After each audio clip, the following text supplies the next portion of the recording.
Hello everybody, this is about the ION Asia study. It's done by Gray Worldwide for the Asia Pacific region. Now the ION Asia study is a very interesting study in as much as it tries to get under the skin of the Asian consumer, to understand through many different lenses as to how the consumer is thinking, what the consumer's lifestyle is, and what the consumer really desires, and who this consumer really is. The Asian consumer is really an oxymoron, which means that you can't really put the Asian consumer into one box. The first most interesting question in the section on well-being is that there is conflicting information available on what's healthy and what's not. And the consumer is asked to agree or disagree with this.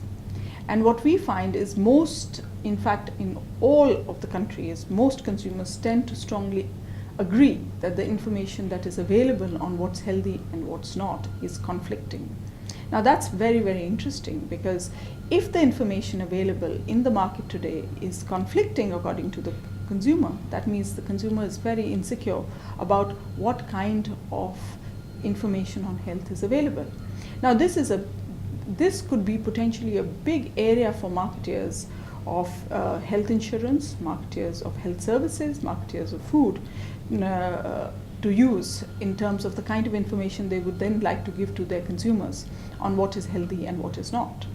Because this could be a great service for the consumer to know whether, particularly when they're dealing with their children or they have geriatric parents at home, as to what is healthy and what is not, what foods to eat, what not to eat.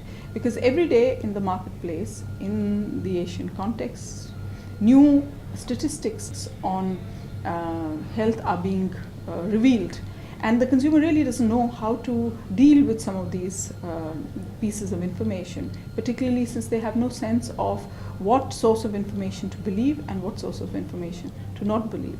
So it would be an interesting thing for marketers to run an advisory on what is the actual facts and what isn't, and to also run debates. It would make for interesting television programs on great health advisories. The other interesting statement to which the consumer is asked to react to is the statement that I have a very well-balanced and healthy diet. Now we find many of the developing countries agree to this, that means the consumers do believe.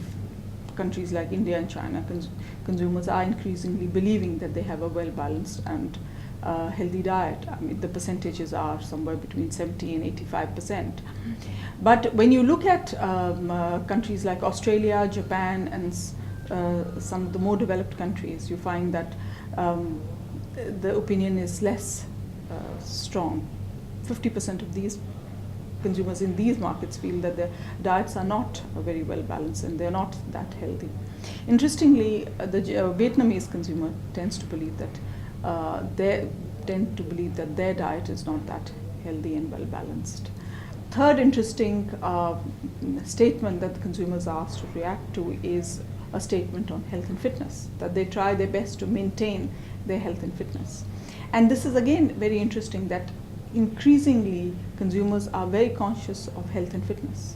So categories that are going to promote health and fitness will find favor amongst the Asian consumers, because more than 80% of the consumers say yes, do try and maintain their health and fitness. Marketers would truly benefit if they were able to create an emotional connection with the consumer in the area of what the consumer truly desires. And consumers truly desire a sense of well-being, a sense of health, and a sense of fitness. The consumers today are looking for information from all quarters, and if marketers could actually build trust with the consumer and a great emotional connection to give to the consumers well-qualified data, those brands would truly be able to build strong bonds and connections with the consumer.